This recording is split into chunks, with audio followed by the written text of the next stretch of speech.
আজকের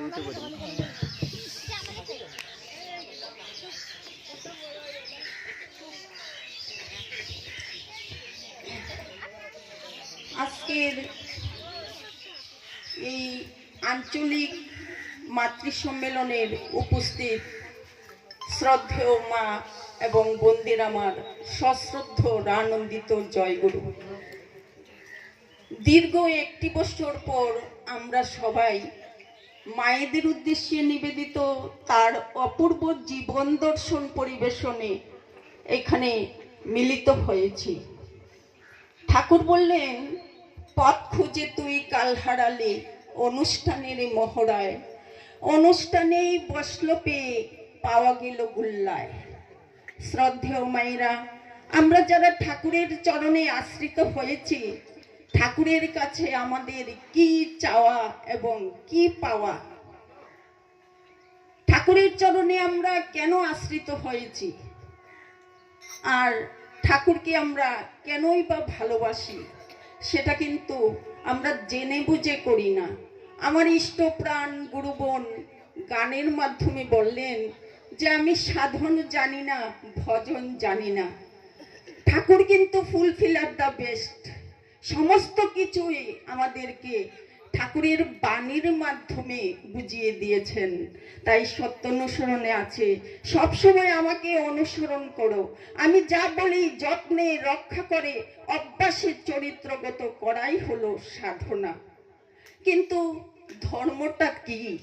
আমরা এখানে ধর্মের আলোচনা করছি, ধর্মসভায় উপস্থিত হয়েছি শ্রদ্ধেয় মায়েরা, কিন্তু ধর্মটা কি?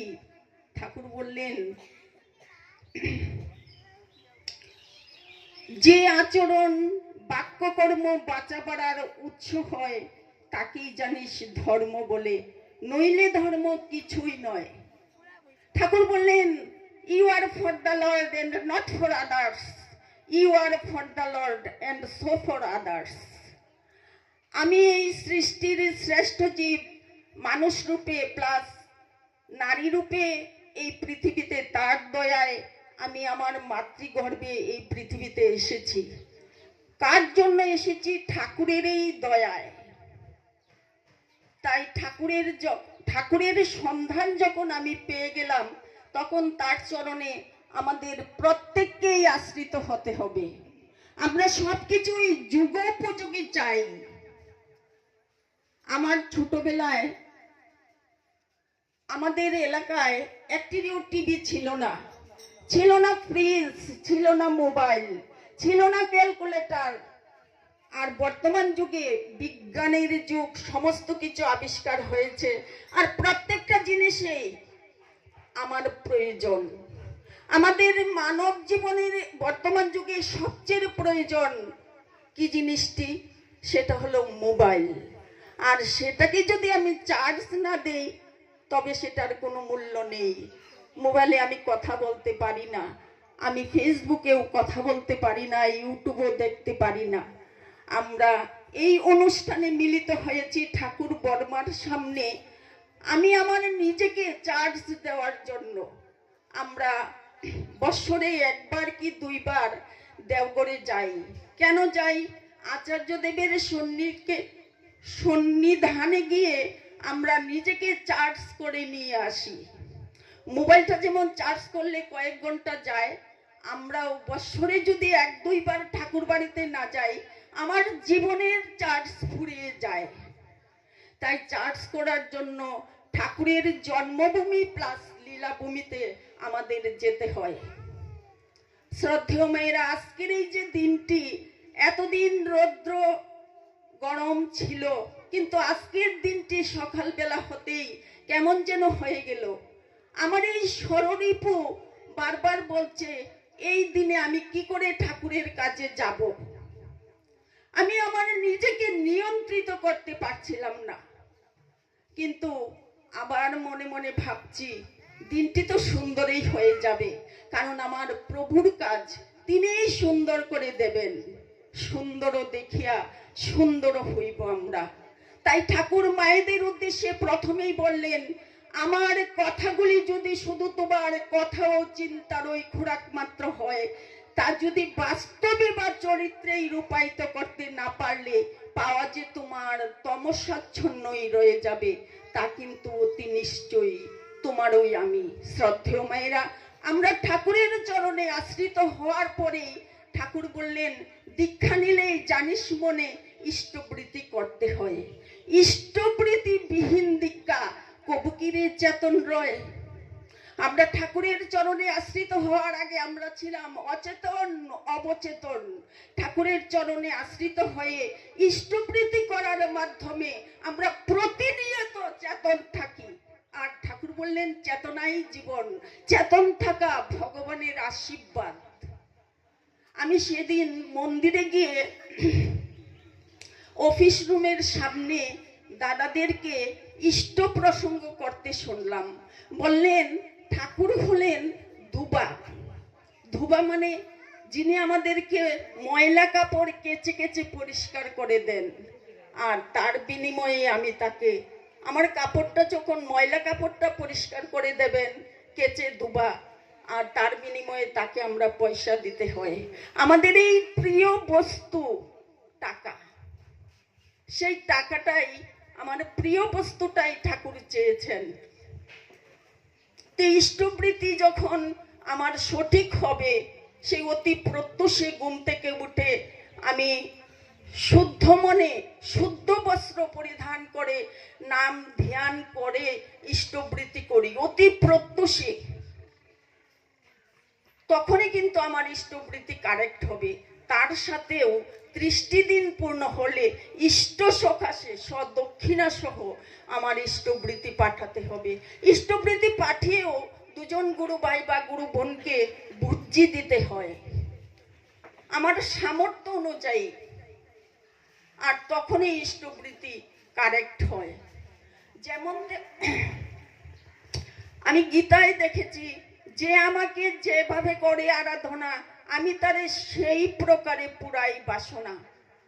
আমার আরাধনাটা সেরকম যদি হয়, তবে তার কাছে আমাদের চাওয়ার কিছুই নেই, কারণ তিনি তো ফুলফিলার দ্য বেস্ট।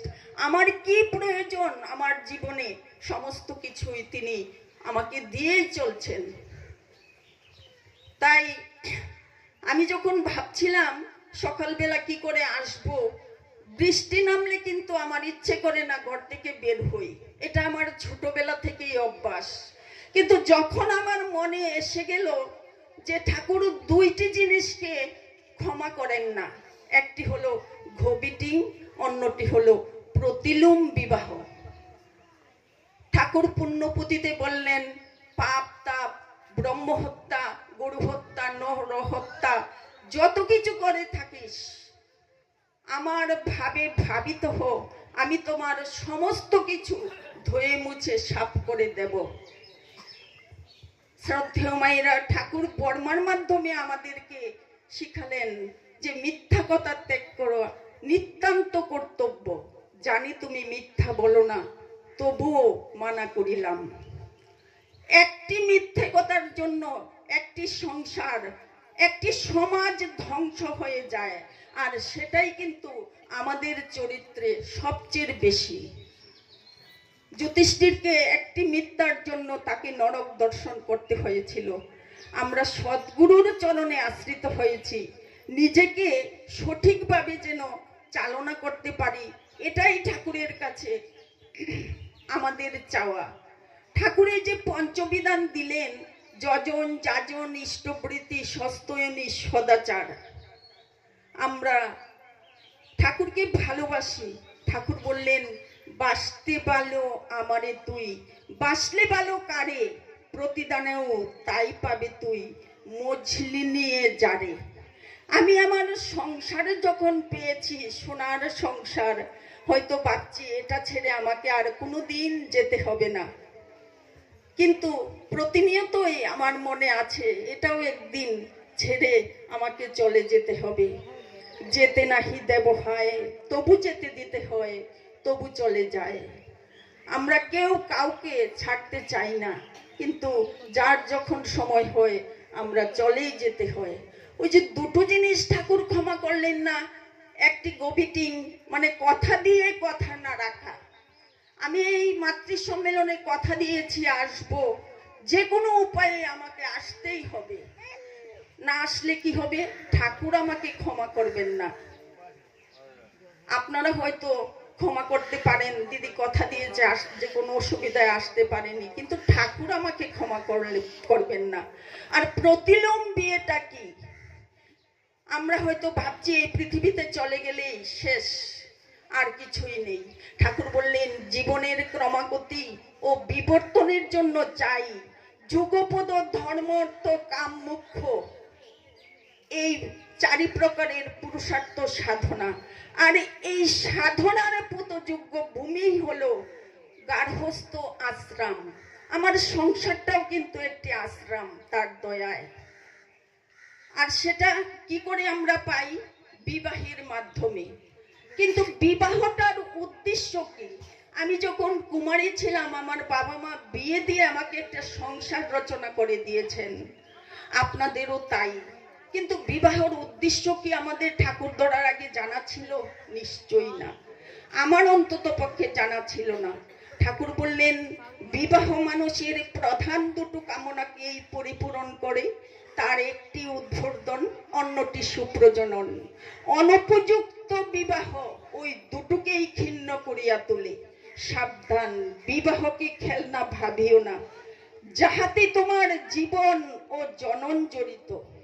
এই বিবাহর মাধ্যমেই আমার সারা জীবন এই শ্বশুর বাড়িতেই কাটাতে হবে। দুটো উদ্দেশ্য, একটি উদ্বোধন মানে ইষ্টের দিকে মন দেওয়া, ইষ্টের দিকে মন দিয়ে আমি আমার সংসার করব। আরেকটি কি? সুপ্রজনন। আমরা মায়েরা নারীকুলে জন্মগ্রহণ করেছি, মাতৃজনমের সার্থকতার জন্যই। কিন্তু মাতৃজনমের সার্থকতা আমি কি করে আনব? আমার ঠাকুর বললেন দীক্ষা, শিক্ষা, বিবাহ, এই তিনটি জিনিসকে ঠিক করে দাও, আমি এক লহমায় পৃথিবী ঠিক করে দেব। তিনি পাবনা থাকতে সেই কথাটি বলেছিলেন। কিন্তু আমরা কোথায়? কোনো কিছুই এখনো ঠিক করতে পারিনি। আমরা সৎসঙ্গীদের পরিবারেই এখনো বিবাহটা ঠিক হচ্ছে না। প্রতিলোম বিবাহ করে আমার মেয়ে সমাজ সংসার ধ্বংস করে দিচ্ছে।